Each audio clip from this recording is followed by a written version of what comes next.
The client who ripped a bunch of my hair out in a booking died about a week ago, and I've been umming and ahhing about making this video. If you've been on my page for a really long time, you'll probably remember the story of this client. So it's about 8 months ago now that I saw him. At the time, it was my very first time going on tour, and I was through Sydney. He was my second client, pre-booked, but he was actually the first client. I saw the client before him, no call, no showed. And this client actually extended half an hour because he felt bad that had happened. I saw no real red flags with him during the booking. He was on substances and actively using them during the booking, being Santa's dandruff. However, he seemed relatively harmless, and in the industry, this substance is something we encounter all the time. He was a friend of an industry peer, so he also came with a great recommendation. She'd actually referred him to come and see me, and by no means was any of this her fault at all, and I still really look up to her and I still care greatly for her. This is not her fault, but I feel like that also gives context that, I really did trust this guy, that nothing would happen. Now, because of his business structure, I was touring through Melbourne the next week, and he was able to fly to Melbourne for work to see me again for another 2 hours. Now, in between these bookings, there was a lot of messages and a lot of me telling him I couldn't reply and just spamming my phone. So this probably should have been my first real red flag. However, at the end of the day, that's not dangerous. Now, at the time of his booking, he ends up being a full hour late to his booking. And I was obviously pretty pissed about that. I mean, we're running on a schedule, and I understand people being 15 minutes late, but being an hour late and not giving notice is already rude. Honestly, when it's someone you've seen before and you've had a good experience with before, you generally kind of let these things slide a little bit. Now, he came in, he had beverages for us, he was doing that same substance again. All in all, seemed pretty good at the start. I was happy to see him again. He decided he wanted to show me his favorite corn movie. Now, this corn movie was very, very graphic and detailed a woman saying no, no, no to a group of businessmen at a board meeting. It was kind of like a corporate setting, and she worked there and she was being assaulted in this scene. He said to me his greatest fantasy was to marry a worker like myself and use them in order to secure these great big money business deals, which, the fantasy is not hurting anybody. However, that video that he showed me was not the kind of stuff that I really wanted to see someone watching. She was very clearly saying no. She was, that was what was depicted in that video. Anyway, I tried not to think too much of it because I'd seen him before and he had references and all of these things, all of these things I've mentioned in the video so far. So we go into the room to do the service. Now, he was my last booking of the night. He already knew that. We'd spoken about that. And he asked if it would be okay to spray on my face, which is something that I don't normally allow in bookings, to be quite honest. I've learned from this experience, never offer something that's not on your services list, because you give them one and give them an inch, they take a mile. Anyway, I agreed to it because my makeup needed to come off anyway. At the end of the day, wasn't really going to bother me. Now, I never should have done that. Never should have. And I've learned a lot from that experience. But essentially, we get into doing the thing. It's about 50 minutes straight and he still hasn't, come to completion. What starts happening is he starts getting irritated that he's not able to finish, which was likely due to the substances he was using.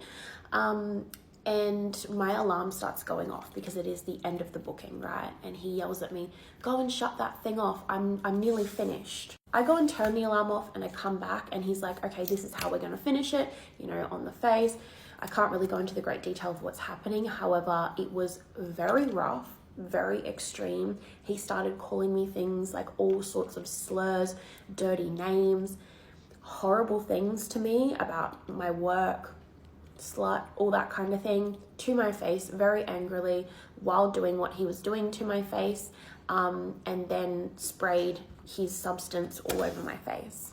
I also want to add that this client did not have my consent to, or did not ask to do that to my mouth without protection on it. However, he was a lot bigger than me and he was using great force to do this to my face, and I actually could not breathe or swallow or do anything. In doing so, while he was keeping me in that position in order that I couldn't pull myself off him or ask him to stop or tell him to put a dom on, he had hold of my hair.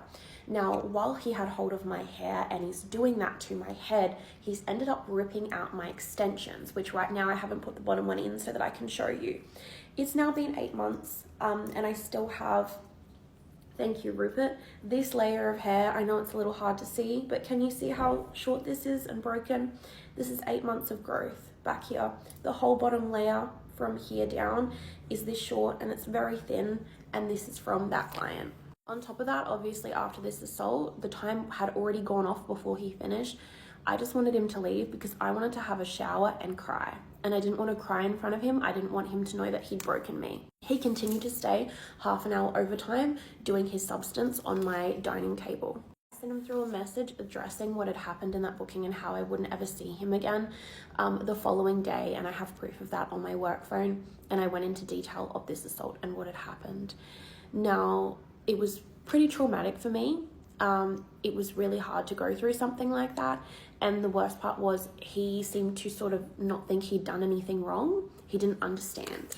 He ended up sending me the money to cover that half an hour of the booking that he'd overstayed, but he never paid for new extensions, which I had to buy at that time. And obviously this regrowth and the damage to my hair, it's now 8 months later and it still looks like shit.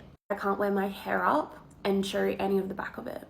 All of this story to say that, yeah, a week ago, I was sitting on my phone scrolling on Facebook, and I saw a news article that he had died. He'd booked me under his real name. He was very high profile. I knew exactly who he was, but I had no intention to destroy this man's life over this. I will save that for a day that I really need to destroy someone's life, and I won't mention his name in this video. Serves me no benefit to talk negatively on the dead. However, I do have to admit that I didn't feel sad seeing that post. And I don't know if that makes me a bad person, but I didn't feel any empathy for him because he clearly didn't feel any empathy for me. And I am haunted by that experience. You know, I think about that every time I see that broken hair on the back of my head. I think about, you know, how watery my eyes were. I think about how I looked after that. I think about how I cried in my hotel room after that booking in a foreign place in Melbourne. I'd never been there before. So yes, there's a not so glamorous story time. This is what the industry is really like. You have horrible things happen to you, and you know, I don't want to paint the clients as all bad, but there is definitely bad here. If you can't handle these things, this isn't the industry for you. And yeah, I think that's all I have to say on this, that it was very strange to see he'd passed because he was not much older than me. He was not like an older guy. There was only a few years between us. But yeah, I'm gonna leave it at that.